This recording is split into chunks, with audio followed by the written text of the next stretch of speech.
In this lesson, we're going to get an overview of the interface. Alright, so Unreal Engine 4 is going to look a lot different than UDK or even other previous versions of Unreal Engine.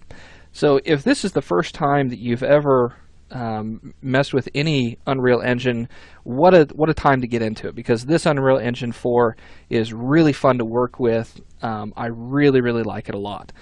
So let's go ahead and start diving into the interface. So we're going to start right up here at the top, and this is called the tab bar. The tabs allow you to quickly access docked editor windows like the Blueprints editor. Now we're going to be talking about the Blueprints at a later time, but I'm going to open this up just to kind of show you how this works up here. So if I open up the level blueprint, you can see that it opens up our blueprint editor. And what I can do is I can actually use this kind of like you would in your internet browser. So I can actually left click and drag on this tab, and I can dock this right up here with these other tabs. And I can have as many tabs as I want up here, and I can quickly switch back and forth. So let's say that I'm working in my level editor and I want to look at the levels blueprint and start working on it.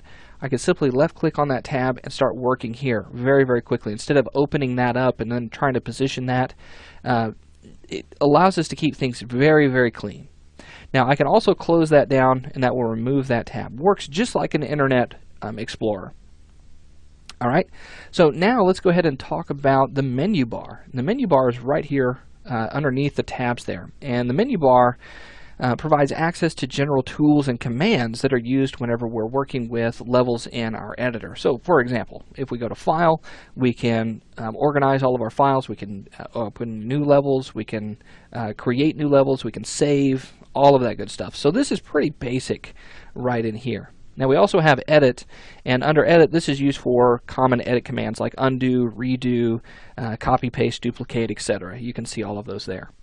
Now we also have Window, and Window is going to allow us to access other windows not shown in the default interface. So for example, we can take a look at our layers here, which kind of docks that next to our scene outliner. I'm going to go ahead and close that down as I don't really want that docked there. Okay.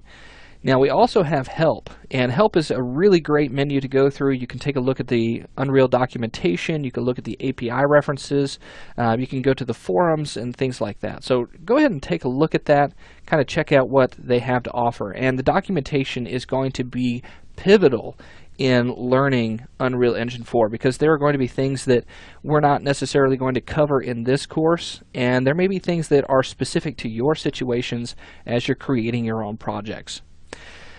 So from the menu bar, we have these other panels, okay, around our interface here. And we're going to take a look at the Modes panel, and you can see that denoted right here on the tab. The Modes panel contains a selection of various tools made for the editor. For example, we have all these different tabs here. We have the Place tab, we have Paint, Landscape, Foliage, and then we have some more along the other side here, which we can't see because my interface is kind of shrunk down a little bit. But you can see that we have Geometry Editing. Okay. Now, from the Modes tab, what we can do here basically changes the behavior of how the editor is going to work. So with Place, we can place in things like geometry and lights and things like that. Whenever we go into the Paint mode, that allows us to start painting on landscapes and those types of operations.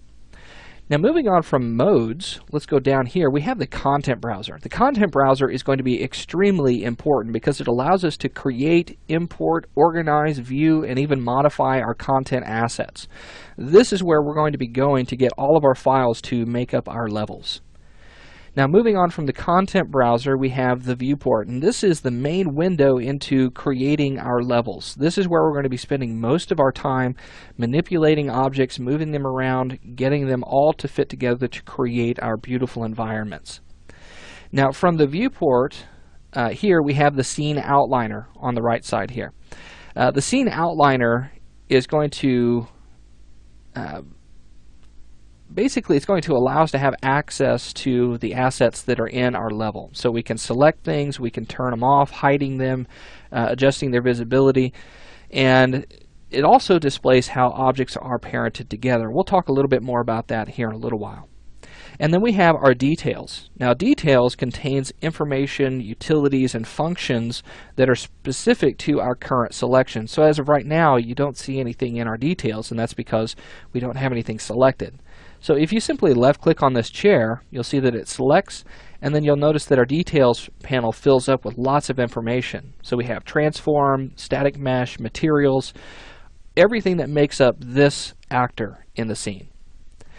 Now from the details, we have our toolbar right up here at the top, and the toolbar gives us quick access to the commonly used tools and operations in Unreal Engine 4. So we can save, we can open up our content browser, we can go to the marketplace, we could even come in and we can open up the blueprint editor, we can simulate, we can play, and then we also have a couple of more options here as well, like launching our game, playing it right here in our window. Alright, so that is the interface in a nutshell. So starting at the top, we have the tab bar, the menu bar, modes panel, content browser, toolbar, the viewport, the scene outliner, and details. The interface is highly customizable, and we want to make sure that whenever we're working in Unreal Engine 4 that we can customize that interface that works best for our workflow. And so I'm going to show you how we can customize this interface in the next lesson. I'll see you then.